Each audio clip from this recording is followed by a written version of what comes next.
10 अगस्त की दोपहर में डीसीबी सूरत की टीम ने एक रेड के दरमियान अंकित वगासिया नाम के एक आदमी के पास से, जो डभोली गांव में रहता है, सिंगनपुर एरिया में, उसके पास से 370 जितने 370 जितने प्रिंटेड आरसी बुक्स पाई और जब्त किया।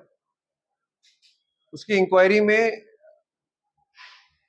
आगे ये पता चला कि ये कार्ड्स उसको जीतू पटेल नाम का एक इंसान ला के देता है, और वो जीतू पटेल आरटीओ कचहरी में एजेंट के तरीके से जाता आता है और काम करता है। इन दोनों के ऊपर जब डीसीबी के अधिकारियों ने और इंक्वायरी की तो एक बहुत बड़ा रैकेट और कॉन्स्पिरेसी निकल कर आई, जिसके तहत 11 अगस्त की शाम को एफआईआर दर्ज हुई है डीसीबी पुलिस स्टेशन में सूरत में, और अब ये इन्वेस्टिगेशन डीसीबी सूरत के पास ही है। कितने समय से कर रहे हैं? काफी समय से कर रहे थे। अब तक इन लोगों ने करीब 200 गाड़ियों के नकली आरसी बुक्स बनाकर ओरिजिनल की तरह से उसको नए ओनर्स को दिया है। इनका एमओ ऐसा था कि ये लोग जो गाड़ियों का लोन का चेक बाउंस हो जाता है या जो ओनर्स अपना लोन नहीं पे कर पाते हैं, ऐसी गाड़ियों को आइडेंटिफाई करते थे, उन गाड़ियों को सीज करके बैंक को न देकर उनका लोन सेटलमेंट कराकर ओरिजिनल एनओसी ले लेते थे लोन का। उस एनओसी को ये लोग फिर यूज करते थे गाड़ी को रीसेल करने में। इसके लिए इन्होंने एक गायत्री मोटर्स के ओनर हैं सावजी भाई डाबी, उनकी हेल्प ली, और ये सब लोग एक कॉन्स्पिरेसी में आकर इन्होंने इन पुराने आरसी बुक्स का यूज किया, जिनको ये अंकित वगासिया अपने कंप्यूटर प्रिंटर के मदद से और एम परिवहन के डिटेल्स के हेल्प से नए आरसी बुक्स बनाता था, और हर वाहन के एनओसी के हिसाब से ये लोग दोबारा नए ओनर्स को आरटीओ की मदद से आरटीओ के पास जाकर वहां पर पुराने ओनर और नए ओनर को आरसी बुक ट्रांसफर करवाकर ये कौभांड कर रहे थे। अंकित वगासिया तक क्राइम ब्रांच कैसे पहुंची? अंकित वगासिया तक पहुंचने के लिए क्राइम ब्रांच को इंफॉर्मेशन मिली थी, और ये इंफॉर्मेशन एकदम सटीक थी। इसलिए सर, किसी ने सुसाइड किया था और उसने सुसाइड नोट में से बाहर आया था कि उसकी लोन दूसरे के नाम पे चढ़े, ऐसा कुछ बात है? देखिए, अभी अभी ऐसी कोई पुख्ता जानकारी हमारे पास नहीं है।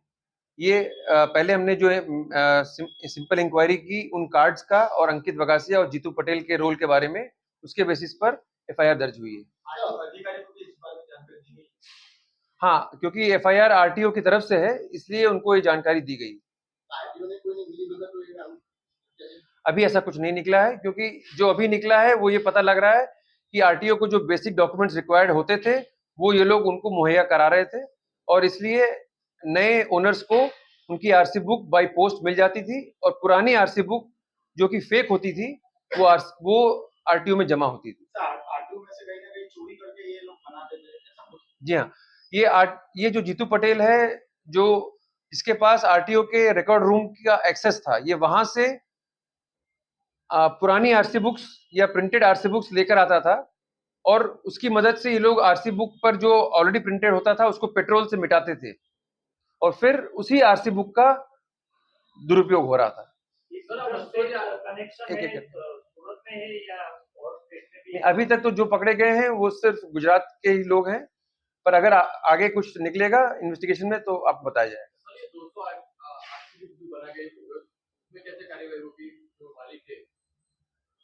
देखिए, जो 200 बन गई हैं, ये इन्होंने अपने प्राइमरी इन्वेस्टिगेशन में हम लोग को जो पता लगा है, ये उसके हिसाब से मैं बता रहा हूँ आपको।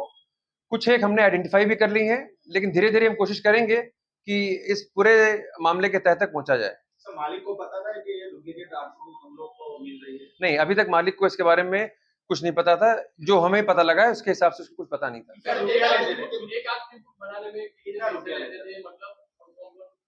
नहीं, एक देखिए अलग-अलग लोगों का अलग-अलग रेट होता था, पर मेन बात ये है कि अगर कोई गाड़ी 1.5 लाख की है, कोई टू व्हीलर, और उसका 75,000 जैसा लोन है, तो आप उसके हिसाब से समझिए कि ये इसको एनओसी लेने के लिए बैंक से जो भी बैंक का मार्जिन होता है कि हम इतने मार्जिन पर बैंक लोन सेटलमेंट कर सकते हैं, उस लोन सेटलमेंट के हिसाब से छोटा अमाउंट पे करके ये एनओसी लेते थे बैंक से। तो उस एनओसी को यूज करके और जो इन्होंने फेक आरसी बुक बनाई है, इन दोनों का प्रयोग करके नए ओनर के नाम पर नई आरसी बुक बनवाते थे। અત્યાર સુધીમાં 200 જેટલા વાહનો અંદાજથી. આ તો સીઝ કરેલા વાહનો છે, પણ વરાછા છે, કતારગામ છે અને ખાસ કરીને સટાણા વિસ્તારમાં ગાડી ગીરવે છે, લોનના પૈસા આપે છે અને એ ગાડીઓને પણ આ જ રીતે લૂંટવામાં આવે છે. એવો કૌભાંડ બી ચાલી રહ્યું છે. તો એના છેલ્લા કઈ આડેલા नहीं, अभी देखिए कल एफआईआर दर्ज हुई है, इन्वेस्टिगेशन अभी स्टार्ट हो गई है, इसमें टाइम लगेगा पता करने में।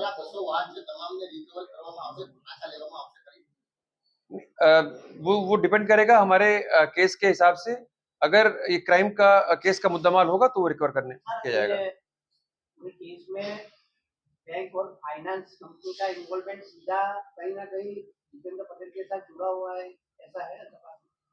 बैंक के क्या रूल्स हैं उसको स्टडी करके ही हम बता पाएंगे कि फाइनेंस कंपनी का कोई इन्वॉल्वमेंट है कि नहीं।